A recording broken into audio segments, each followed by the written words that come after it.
हाथी और दर्जी की कहानी। सालों पहले एक गांव रत्नापुर में एक जाना माना मंदिर था। उस मंदिर में रोज एक पुजारी पूजा पाठ करता था। उस पुजारी के पास अपना एक हाथी था जिसे वो अपने साथ रोज मंदिर लेकर जाता था। सभी गांव के लोग हाथी को बहुत पसंद करते थे। हाथी भी मंदिर में आने वाले सभी श्रद्धालुओं का खूब स्वागत सत्कार किया करता था।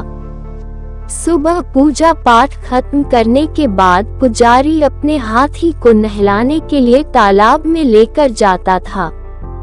रोज हाथी तालाब में नहाने के बाद घर लौटते समय दर्जी की दुकान पर रुकता था। दर्जी भी रोज हाथी को प्यार से एक केला खाने को देता। हाथी केला खाने के बाद अपनी सूंड से दर्जी को नमस्ते करके पुजारी के साथ घर चला जाता था। ये सब हाथी और पुजारी की रोजमर्रा की जिंदगी का एक हिस्सा था। एक दिन हाथी जब दर्जी की दुकान पर केला खाने के लिए रुका तो दर्जी को शरारत करने का दिल हुआ। उसने हाथी को केला देने के बाद अपने हाथ में सुई रख ली। जैसे ही हाथी ने उसे नमस्ते किया, दर्जी ने उसकी सूंड पर सुई चुभा दी।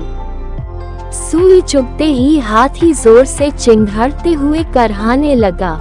दर्जी ने हाथी के दर्द का खूब मजाक उड़ाया और जोर जोर से हंसने लगा।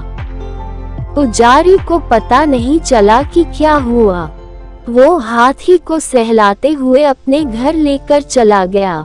अगले दिन फिर पुजारी और हाथी तालाब से लौटकर आ रहे थे। पुजारी कुछ दूर रुककर लोगों से बात करने लगा।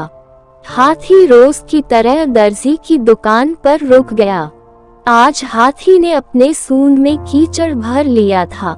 दर्जी अपनी दुकान में बैठकर कपड़ों की सिलाई कर रहा था।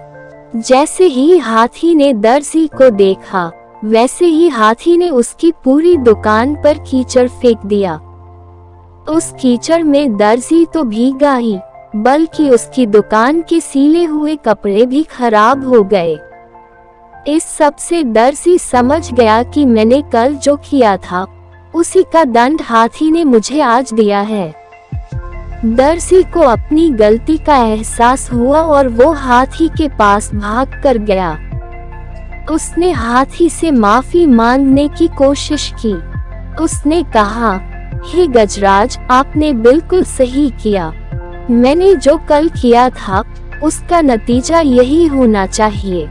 हाथी ने दर्जी की तरफ देखा और अपनी सूंड को हवा में लहराते हुए वहां से चला गया।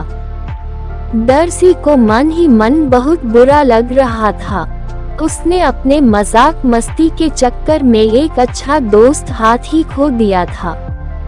उस दिन से दर्जी ने ठान ली कि वो किसी को भी मजाक में भी नुकसान नहीं पहुंचाएगा। कहानी से सीख। दर्जी और हाथी की कहानी से यह सीख मिलती है कि किसी के साथ भी बुरा व्यवहार नहीं करना चाहिए, मजाक में भी नहीं।